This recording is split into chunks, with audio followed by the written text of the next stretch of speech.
Ahí está. Excelente, muy bien. ¿Ya? Y en la lección, ustedes ven que Berkov inicia eh, ya de frentón exponiendo cuál es el enfoque reformado frente al tema del estado intermedio. Inmediatamente plantea diciendo que los creyentes, después de la muerte, entran a este estado, ¿no? Entran a las glorias del cielo o al paraíso, como va describiendo Berkov también, o al seno de Abraham, otra figura más poética, más de parábola, y donde van también aquellos que han rechazado a Cristo. Pero en el fondo, la visión reformada plantea que hay vida después de esta vida y es una vida totalmente consciente. ¿En qué hacen allí las almas? ¿Cómo se desarrollan? ¿Cómo es el lugar? La Biblia describe muy poco sobre eso, pero hay algunas cositas que por allí da algunas luces. Y al iniciar la lección, se cita al Catecismo de Heidelberg, donde se plantea en esta confesión importante de la fe reformada lo siguiente: dice que no solo mi alma, después de esta vida, será llevada en el mismo instante a Cristo su cabeza, sino que también esta mi carne, siendo resucitada por la potencia de Cristo, será de nuevo unida a mi alma y hecha conforme al glorioso cuerpo de Cristo. Eso frente a la pregunta ¿qué pasa con la muerte? Y se responde de esa manera. También cita la Confesión de Fe de Westminster, donde dice que las almas de los justos, entonces hechas perfectas en santidad, son recibidas en los cielos superiores, donde contemplan el rostro de Dios en luz y gloria, aguardando la plena redención de sus cuerpos. Una interesante descripción muy breve que da la Confesión de Fe de Westminster a este hecho de eh, qué sucede después de esta muerte. Y la segunda confesión helvética que dice, creemos que los fieles, luego de la muerte corporal, física, se dirige directamente hacia Cristo, es decir, donde Él está consciente, está vivo, a un lugar no de inconsciencia, sino que de plena conciencia. Y por cierto, la Biblia enseña que el alma del creyente, al ser separada del cuerpo, entra en la presencia de Cristo. Y hay varias citas bíblicas que se dan en el Nuevo Testamento, como aquella que dice, pero confiamos y más quisiéramos estar ausentes del cuerpo y presentes al Señor, dice Pablo. Deseo partir y estar con Cristo, también dice. Y después en el Evangelio leemos que cuando Cristo estaba ahí al lado del ladrón, decía este a Jesús, a él, de cierto te digo que hoy estarás conmigo en el paraíso. Entonces, se comienza ya asentando este hecho de que hay vida después de esta vida, hay conciencia después de este morir a esta vida, y ese lugar donde van estas almas en teología reformada es denominado como el estado intermedio, no el purgatorio, no el limbus patrum como aparece más adelante en la lección, sino que el estado intermedio, que en términos más bíblicos en cuanto a palabras o a descripción que hace la Biblia es el cielo o el paraíso o el seno de Abraham o otras formas con las cuales se hace notar este lugar al cual se dirigen las almas de aquellos que han fallecido, aquellos que han creído en Cristo. ¿Ok?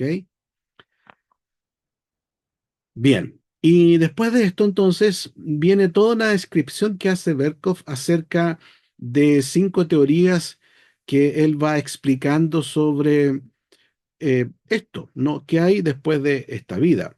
Y aquí vamos a resumirla muy brevemente, pero antes de eso, no sé si ustedes tienen algún comentario, alguna pregunta a esta introducción que hemos hecho.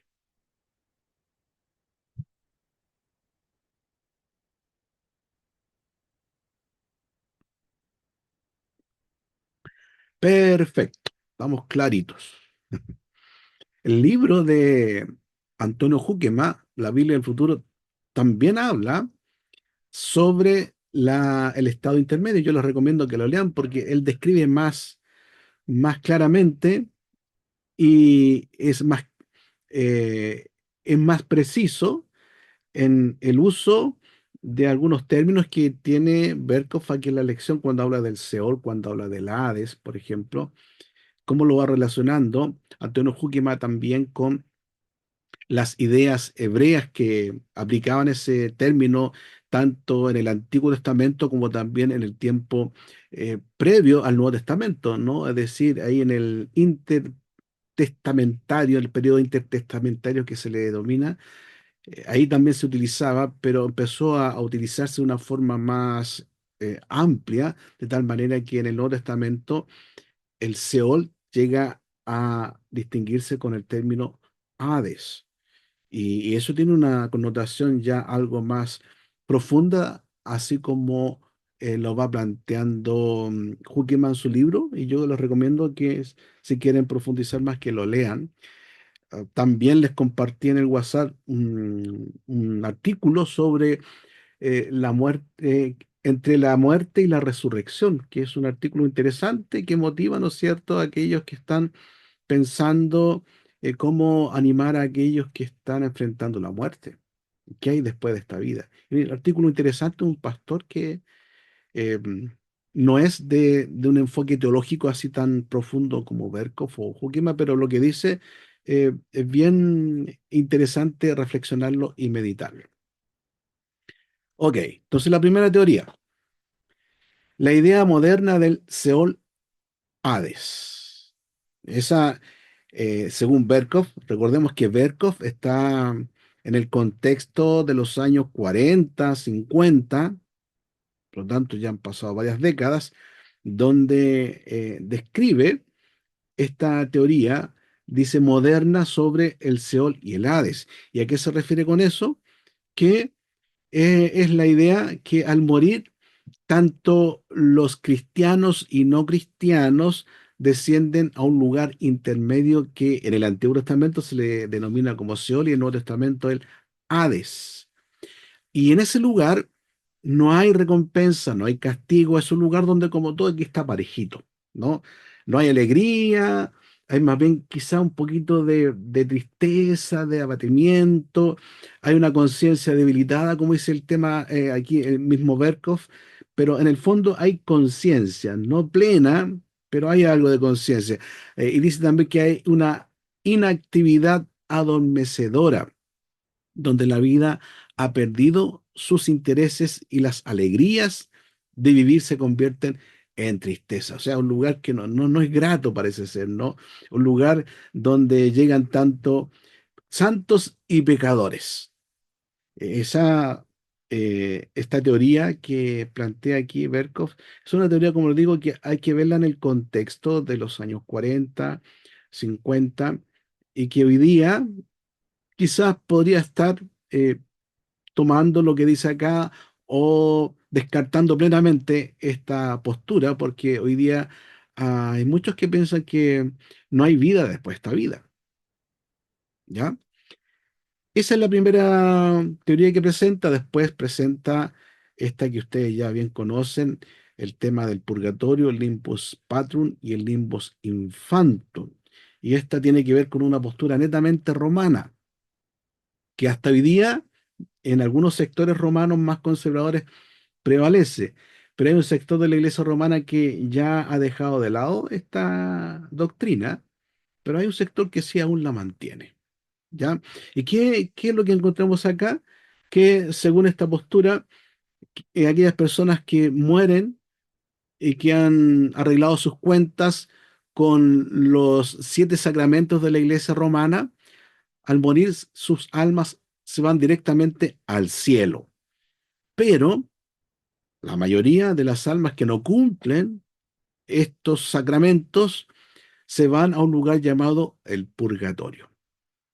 Y ahí en el purgatorio tienen que pasar un tiempo donde purgan sus almas o se limpian sus almas para que posteriormente ingresen al cielo. Para que eso ocurra, aquí en la tierra, las personas que estén en vida, como sus familiares, tienen que dedicar a algunas misas a su nombre, tienen que hacer ofrendas a su nombre, tienen que buscar hacer buenas obras a nombre de esa persona que falleció, o también recurrir al Papa, porque el Papa tiene la autoridad para dictar una resolución que libre definitivamente a esa alma del purgatorio para que se vaya directamente al cielo.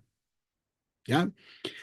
Y también plantean el tema del limbo sin patrum, aunque como les decía, dentro de la iglesia romana, el limbus patrum como que ya dejó de lado mucha de su escatología, pero hay un sector que sí la mantiene, pero el limbus patrum ya no existe, pero sí en su momento existió según ellos, y es el lugar donde estaban las almas de los hombres y mujeres del Antiguo Testamento que estuvieron allí hasta cuando Cristo nació, murió y resucitó, y que Él les predicó y los libró de ese lugar y ya fueron al cielo.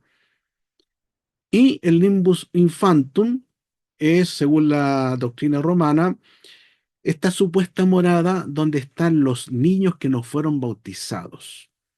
Es un lugar donde están, no son felices, no son alegres, pero están allí tranquilamente, sin tener las mayores bendiciones del cielo. Entonces, tanto el purgatorio, el limbus patrum y el limbus infantum son doctrinas netamente romanas que en un sector, como digo, aún se conservan. En otro sector romano ya como que no las toman muy en cuenta y las relegan a un tiempo del pasado. Des- Después tenemos la teoría del sueño del alma. Y todo esto lo va describiendo Berkov en su lección. Ustedes leyeron. Y el sueño del alma es la noción de que la muerte, perdón, en la muerte el alma entra en un estado de reposo inconsciente o de sueño. Y esta enseñanza estaba muy presente en muchos grupos, tanto antiguos como nuevos, que abrazan esta postura y que es característica de grupos que, según Berkos, pertenecen al ala más de sectas que de iglesias tradicionalmente cristianas, como por ejemplo, según los ruselistas, ¿no? Y los adventistas también. Y esta postura del sueño del alma la toman a través de textos bíblicos que ellos interpretan, donde usa el término dormir. Ellos lo relacionan como forma, de una forma literal, que están durmiendo, no que está durmiendo la persona. Y, y en realidad, cuando uno lee esos textos bíblicos que mencionan que la persona está dormida, refiriéndose a alguien que ya murió, es porque realmente murió. Y utiliza ese eufemismo que se denomina para no ocupar un lenguaje tan duro cuando quiere describir alguna situación.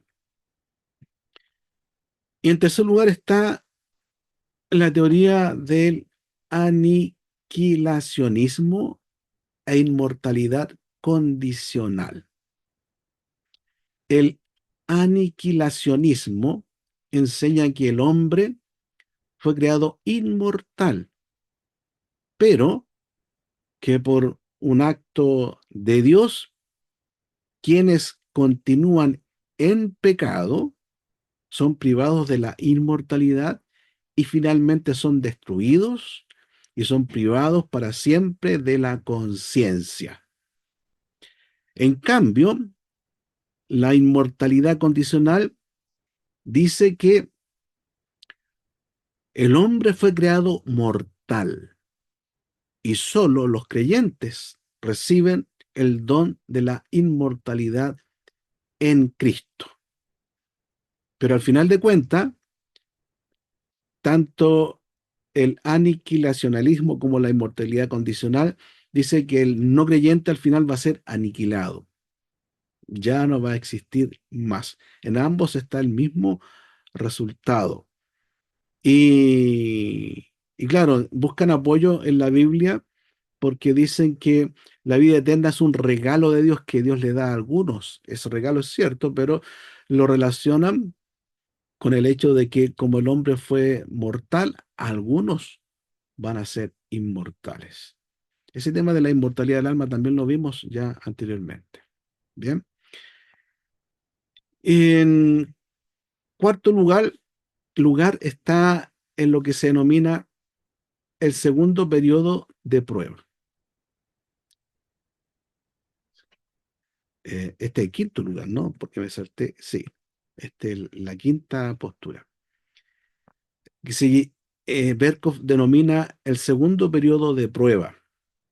¿Qué quiere decir con esto? Que ah, algunas personas que tienen esta postura sostienen que los que mueren en sus pecados, no reconociendo a Cristo como su Salvador, tendrán otra oportunidad para aceptar a Jesucristo después de la muerte.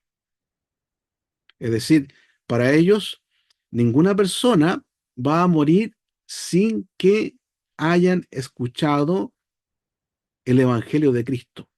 Y ellos tendrán la oportunidad de aceptar o rechazar ese Evangelio.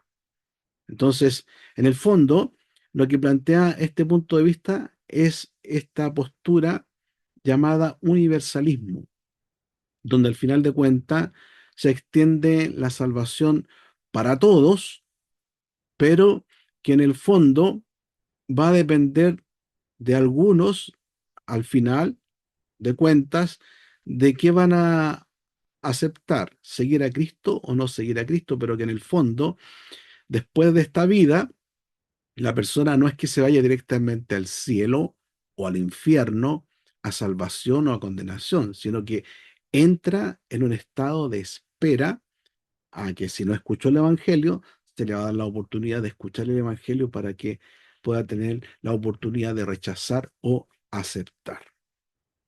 Bien, ahí tenemos entonces estas cinco posturas que plantea Berkov sobre qué pasa después de esta vida respecto al tema de el estado intermedio, cómo lo va describiendo. Bien, está la idea moderna del Sol Hades, como planteamos, el purgatorio, el limbus patrum, el limbus infantum, el sueño del alma, el aniquilacionismo e inmortalidad condicional y el segundo periodo de prueba. Bien, ¿qué les parece? ¿Algún comentario, opinión, inquietudes que tengan?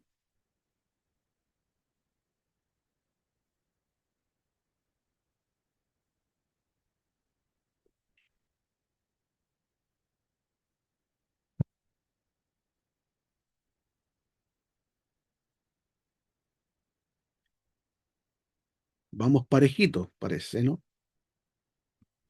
Vamos bien. Ok. Vamos entonces con el cuestionario. Y aquí ustedes estarán participando. Primera pregunta. ¿Es sostenible la posición de que Seol Hades siempre designa un bajo mundo a donde todos los muertos van o se dirigen?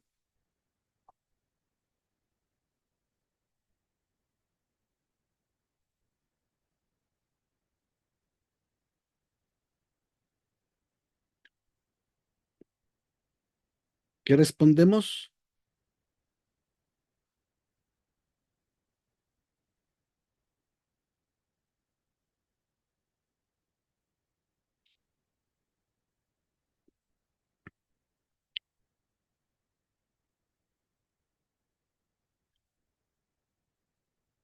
Pastor, Hermano Alejandro, ¿sí? ¿Se escucha? Es que estoy bajito porque están durmiendo al lado. si se escucha. Ya. Yo respondí, hay varias explicaciones del concepto bíblico Seol Hades en la teología actual, y es casi imposible considerar cada una de ellas por separado. casi prevalece en la actualidad la idea de que el concepto Seol del Antiguo Testamento, al que se supone que corresponde al de Hades, del Nuevo Testamento, se tomó prestado de la noción gentil del bajo mundo, encontré yo. Se sostiene Ya, que, según el Antiguo Testamento y el Nuevo, tanto los píos como los malvados, a la hora de la muerte, entran a la pavorosa morada de las sombras, la tierra olvidada, en donde quedan condenados a una existencia que es nada más un vago reflejo de la vida sobre la tierra.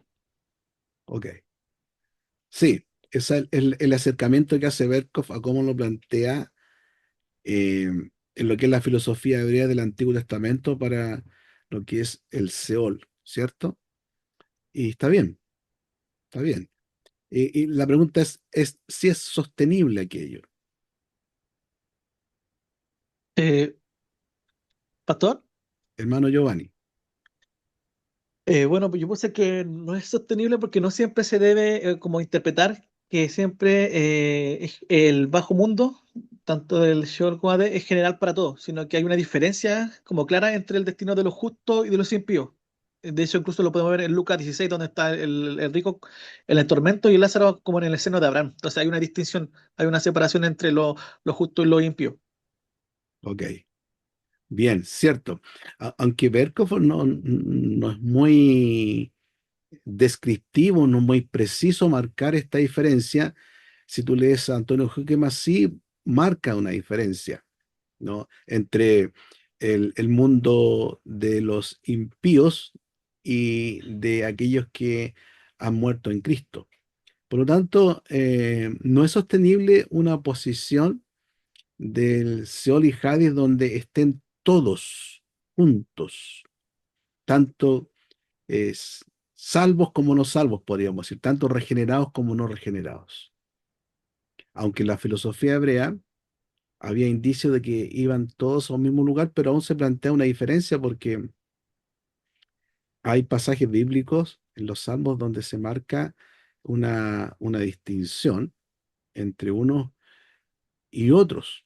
Por ejemplo, eh, aquí yo les comparto lo que nos plantea el mismo texto de Júquema, que, por ejemplo, citando el Salmo, si es que no me equivoco, a ver, déjeme estar bien claro en eso para no equivocarme. El, a ver, ok, tenemos ese. Bien. Hay una diferencia que se marca en el Antiguo Testamento del lugar de unos y de otros. Por ejemplo, el Salmo 149, versículo 12, dice ah, que allí los malvados son como rebaños que son conducidos al Seol. La muerte los pastoreará. Estas palabras sugieren la idea de que la muerte los poseerá y nunca los va a soltar, según Huckema. Y los buenos, sin embargo, serán redimidos del poder de la muerte. Y dice allí el texto, pero Dios redimirá mi vida del poder, literalmente de la mano del Señor, porque Él me tomará consigo. Es decir, aquí hay una diferencia entre la muerte de los malvados y la suerte de los buenos después de la muerte. Los buenos, se dice aquí, serán redimidos del poder de la muerte, donde hay una afirmación que al menos sugiere que sin que estos pasen a estar bajo el dominio de esta muerte que va a pastorear en este caso, los malvados. Y también el Salmo Perdón, 16, pastor, ¿qué versículo 10 salmo era dice, ese? porque no dejarás mi alma en el Seol, ni permitirás que tu santo vea corrupción. Un pasaje que se aplica a Jesús, a su resurrección. Bien, entonces estos pasajes indican que la esperanza hay otros más, pero indican aquí que la esperanza que el pueblo de Dios tenía de ser librado del Señor ya estaba presente en los tiempos del Antiguo Testamento, aunque no muy bien definido, pero había ya esta noción de un lugar para los justos y otro para los injustos. El Salmo es el Salmo 100, el Salmo 16, versículo 10 y el Salmo 49, versículo 12, por si lo quieren anotar. Yo también encontré un salmo también, pastor, referente al tema, el Salmo 73, versículo 24, que dice, con tu consejo me guiarás y después me recibirás en gloria. También, exacto. Claro, entonces, damos a entender de que desde ya, desde antiguamente, ¿no es cierto? Desde, hablemos del principio, ¿no es cierto? Podemos ver a Job, se está hablando sobre el tema de que él va al Sheol, también todo Barán, todo, Jacob también dice, cuando muere su hijo, mi alma va a ir al Seol, o sea, no había, a esta época no había distinción de uno u otro. Exacto. En forma transitoria se fue dando, incluso ya en el segundo templo, ya ahí se empieza ya a marcar más la diferencia.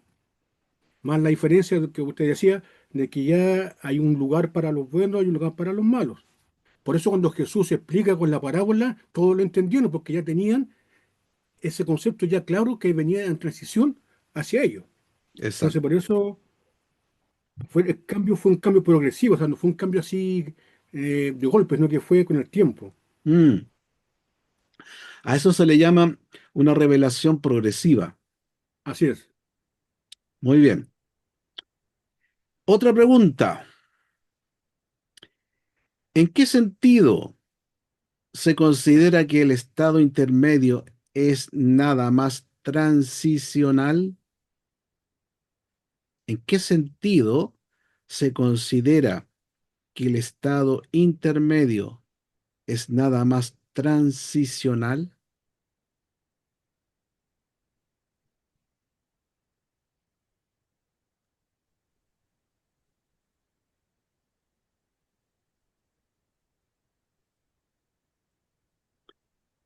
Pastor, Sí. no. Mm. ¿Perdón? ¿Quién levantó la mano primero? La hermana, por supuesto. Muy bien. Mm. Hermana Pamela. Caballero, caballero. Sí. Yo coloqué que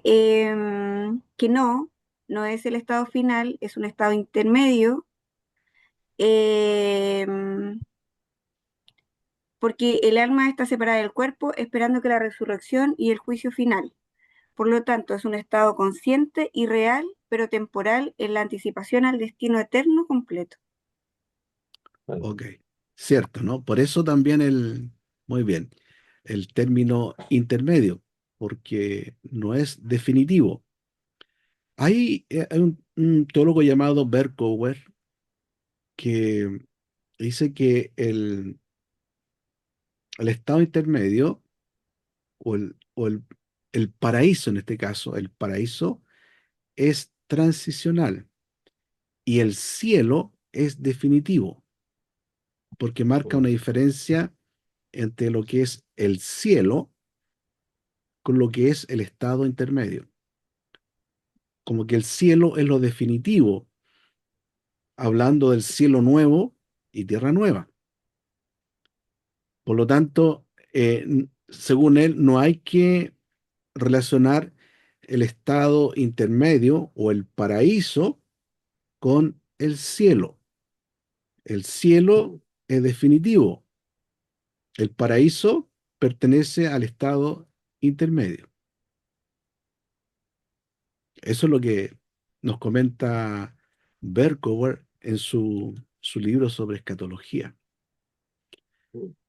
Pero acá Berkov, no como los otros teólogos, hablan que el estado intermedio, justamente como dice la palabra, es un interín entre la muerte y la resurrección final, cuando Cristo vuelva en gloria y majestad. Bien, otra pregunta. ¿Cómo surgió la noción del purgatorio? cómo surgió la noción del purgatorio. Pastor, ¿Sí? la noción del purgatorio no tiene su origen en la enseñanza bíblica ni en la teología reformada, sino que surgió gradualmente. Perdón. Sí. Bien. Sino Siga, que Edgar. surgió gradualmente dentro del cristianismo primitivo y se consolidó como doctrina oficial en la Iglesia Católica Romana en la Edad Media, ideas tempranas del siglo II y IV. Algunos padres de la Iglesia como Tertuliano, Origen y Agustín especularon sobre una posible purificación post-mortem para ciertos creyentes. Por ejemplo, Agustín habló de un fuego purificador, fuego de Primera de Corintios 3:15, pero no lo enseñó como un lugar específico ni como doctrina establecida. Estas ideas eran tentativas y no normativas ni universales en la iglesia primitiva. Hay influencia filosófica, platónica, Ujú. pero definitivamente eso fue oficial en el siglo XIII, en el Concilio de Lyon, Ujú. segundo, en 1274, y más claramente el Concilio de Florencia en ¿Mm? 1439. Ok. Y Sí. afirmaron el purgatorio como dogma. Finalmente, el Concilio de Trento en el siglo XVI, en Mm. respuesta directa a la Reforma protestante, ratificó oficialmente la doctrina del purgatorio, incluyendo las indulgencias. Ok. Es largo lo que tengo, pero eso Sí, está es bien. más Bien, mío. muy bien. Perdón, pastor, que no estoy en mi casa. Ok, se entiende, muy bien. Sí, buena respuesta, ¿no? Bien, bien amplia, completa para esta pregunta sobre perdón, cómo surgió la noción del purgatorio. Y es un tema interesante porque, como decíamos al inicio, dentro de la iglesia romana hay un sector que ya no predica sobre el purgatorio así como se hacía en aquellos tiempos, y otro sector que sí mantiene muy pujante esta enseñanza justamente para llamar a sus adeptos a estar cumpliendo sus sacramentos, ¿no? Los 7 sacramentos para que se vayan derechito al cielo, porque si no lo hace, te va al purgatorio. Y una forma de liberarte del purgatorio, sacarte de ahí, es a través de hacer penitencias, hacer misas en tu nombre, hacer ofrendas en tu nombre, o pedirle, enviando una carta especial al Papa que haga como librarte, ¿no? De una encíclica especial para que tu alma vaya ahora libre de estar purgando, de estar sufriendo en el purgatorio para pasar directamente al cielo, según los romanos, ¿ya? Sí que es una enseñanza que es muy característica en la iglesia romana. Pastor, Hermano Javier. claro, buena explicación que usted dio, pero yo leyendo y buscando, fuera un poco del contexto de la elección, encontré en el libro de Segundo de Macabeos, 12, Mm, sí, de donde yo pude deducir que puede haber nacido la inquietud, ¿no es cierto?, de lo que la hermana Aida detallaba, ¿no es cierto?, sí, de orar por eso, porque ahí vemos que Judas, ¿no es cierto?, dice que, para resumir un poco, Judas, ¿no es cierto?, que fue la batalla que peleó contra, ¿no es cierto?, los griegos, sí, ¿cierto?, contra los Leucidas. Ellos, ¿no es cierto?, cuando dicen que van a recoger a los muertos judíos, encuentran que tienen ídolos en su bolsillo, unos ídolos de Jamnia. ujú, Y él los toma y tiene temor ante Dios. Y dice, y él cogió 2000 monedas de plata y las envió a Jerusalén para que se ofreciera a Dios un sacrificio por el perdón de los pecados, de los muertos. Porque para él fue una ofensa que una ofensa hacia Dios que ellos hayan tenido una imagen de ellos. Entonces, puede que por ahí, después, ¿no es cierto? Porque dice, pero que él creía que los que mueren sirviendo a Dios reciben una gran recompensa. Entonces, lo que hizo fue útil y bueno. Por eso mandó ofrecer ese sacrificio en favor de los muertos, para que Dios les perdonara sus pecados. Me llamó muy interesante ese tema, pues por eso lo acoto acá Sí, y lo sumo a lo que se dijo recién. exacto. Claro, usted cita los libros apócrifos, donde algunas de las enseñanzas romanas buscan tener sustento, o como ellos los llaman los libros deuterocanónicos, para sostener alguna de estas enseñanzas que obviamente no tienen un apoyo, no tienen un sustento bíblico analógico, es decir, que tanto el Antiguo como el Nuevo Testamento sustentan tal doctrina. Y más bien van a encontrar algunas referencias para empezar a construir algo, como el caso que usted menciona, citando estos libros deuterocanónicos, donde buscan ciertos argumentos para querer mantener, en este caso, esta doctrina del purgatorio. Muy bien, hermano Javier. Ok. Y otra pregunta.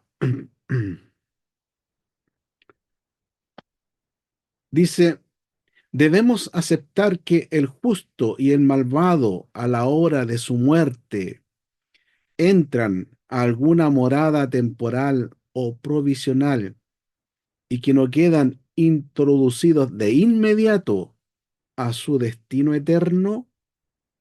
¿Debemos aceptar que el justo y el malvado a la hora de su muerte entran a alguna morada temporal y provisional y que no quedan introducidos de inmediato a su estado eterno?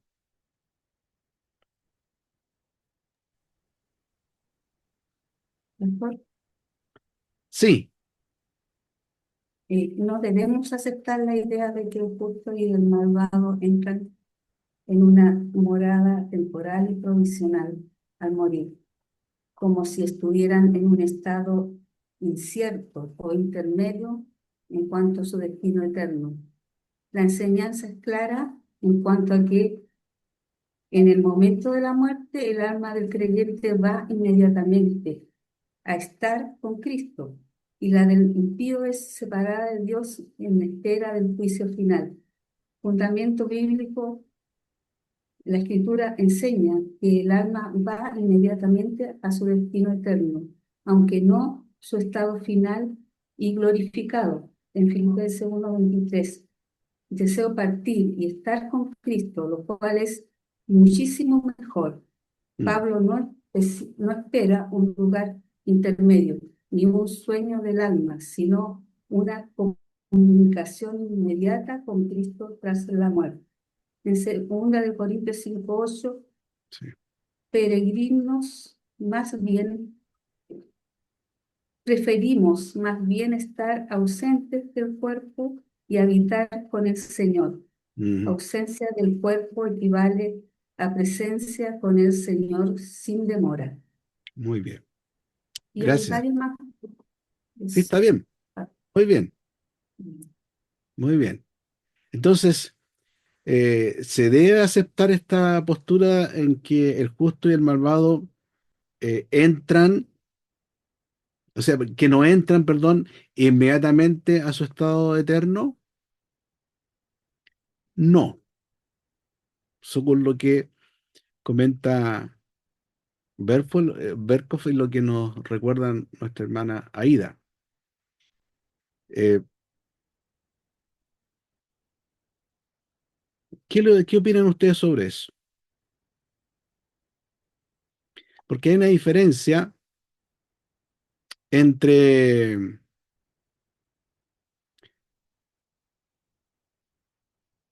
morir y entrar a un estado eterno, a decir, el destino final definitivo para la persona. porque al morir y al ir al estado intermedio,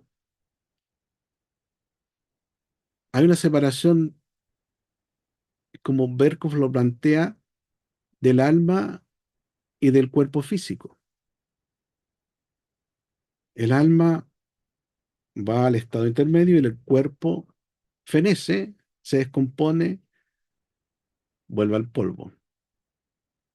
Entonces no está aún completa la persona, sino que también está esperando el momento definitivo, el destino definitivo cuando suceda la glorificación del cuerpo, como Pablo plantea en Romanos 8, que la creación gime por la redención de nuestros cuerpos, porque también la misma creación espera ese día glorioso. Pastor, Sí, hermano Giovanni. sí que me surgió una duda porque con respecto a lo que dijo, entonces, todavía el justo y el malvado no quedan introducidos de inmediato en un destino eterno, ¿cierto? O sea, no es su destino, digamos, inmediato, ¿cierto? Un destino eterno. O sea, no se trata de un destino, de un estado final, ¿cierto? Claro, como dice, no, no entran, Claro, no, cuando en entonces realidad entran, claro, entonces es temporal, donde están en un estado intermedio. claro. Sí, Entonces porque, sí se debe aceptar. perdón, Entonces sí se debe aceptar. Entonces, como dice la pregunta, porque la pregunta dice, ¿debemos aceptar que el justo y malvado, a la hora de su muerte, entren en alguna morada temporal y provisional?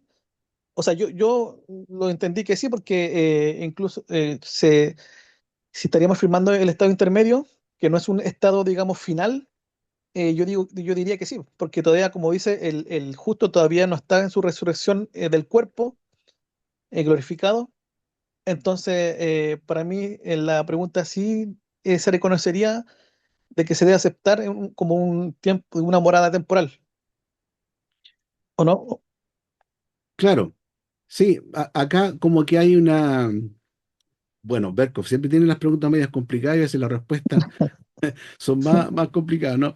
Pero como tú bien dices, en la primera parte dice, debemos aceptar que el justo y el malvado a la hora de su muerte entran a alguna morada temporal y provisional. Eh, sí, porque es el estado intermedio, es temporal.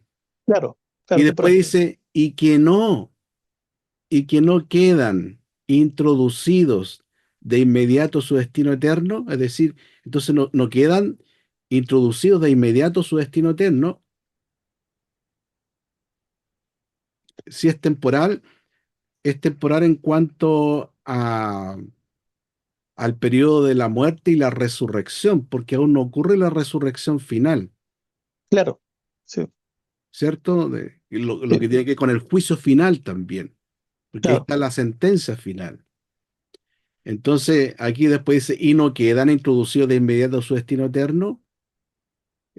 Si quedan introducidos a su destino eterno, pero aún esperan ese destino definitivo que tiene que ver con el juicio final, la sentencia final y la resurrección también, porque tanto el justo como el injusto al final de cuentas van a resucitar para comparecer ante el claro. juicio.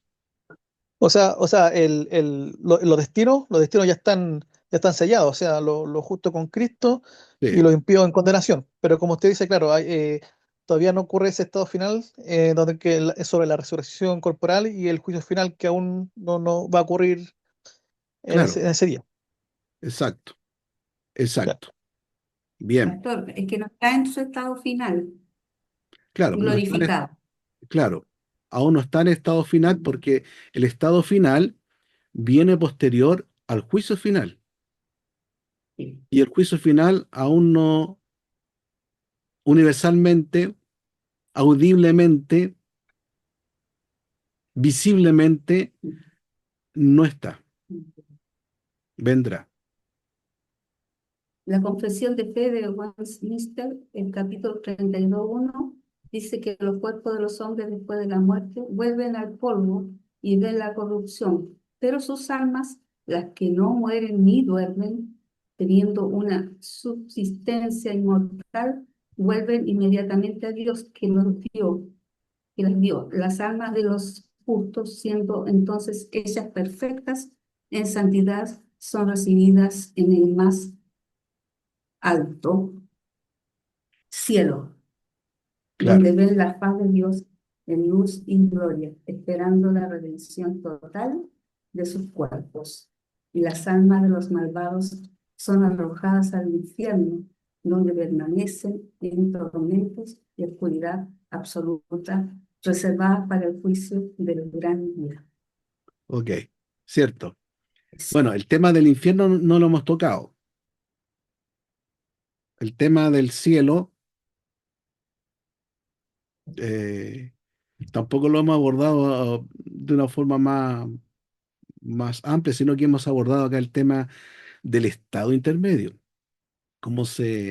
así como lo plantea Berkov, cómo se desarrolla la historia y cómo él lo va definiendo en contraposición a estas 5 teorías que él desarrolla en la lección. ¿Ya?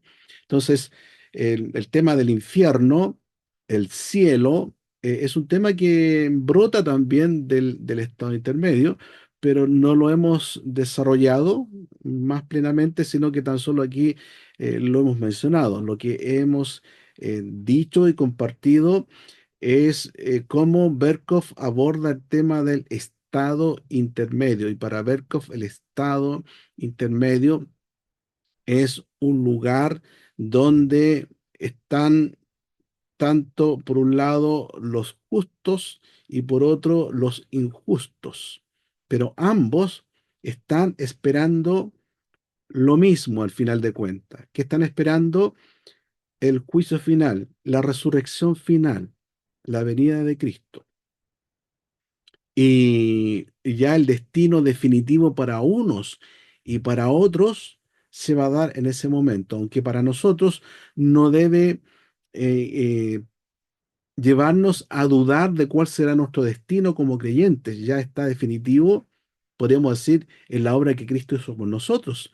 Pero aún eso tiene que declararse, como decíamos, audiblemente, visiblemente, universalmente para heredar la tierra nueva y el cielo nuevo que Dios ha prometido para los suyos.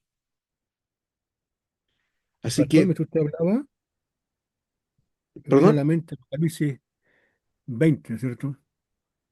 Y el Hades entregó, como usted ya transitorio, entregó los que estaban ahí, en el Hades, hablando de lo que entregó los que estaban en él, muertos para ser juzgados, como usted decía. Y después dice, la muerte y el Hades fueron lanzados en el fuego, o sea, en el lago, o sea, dando a entender de que también el Hades es transitorio, nomás no es algo final, sino que el lanzado al fuego, al lago de fuego, donde es el final. Eso me claro, quería contarnos. muy bien. Cierto. Berkov, cuando habla del tema del Hades o del Seol, dice que da 3 definiciones. Una que es la tumba, un lugar de los muertos. Otro que es el infierno. Llega a decir Berkov que puede ser también descrito como el infierno, pero yo creo que a muchos no están de acuerdo con eso. No, Huckleberry no está de acuerdo con esa definición que da Berkov para relacionar el Hades o Seol como el infierno, porque el infierno tiene otras características. Bien. Y el Seol, que es también el lugar donde van todos, justos e injustos, así como era la filosofía primera que tenían los hebreos, pero que después con el tiempo se fue desarrollando podríamos decir, más técnicamente a través de la revelación progresiva, hasta llegar a entender en el Nuevo Testamento que hay un lugar tanto para justos e injustos, pero que ese lugar en este momento entre la muerte y la resurrección no es definitivamente el cielo ni el infierno, sino que es un lugar temporal que en teología se denomina estado intermedio y que en términos bíblicos para algunos es el paraíso, pero no es el cielo aún.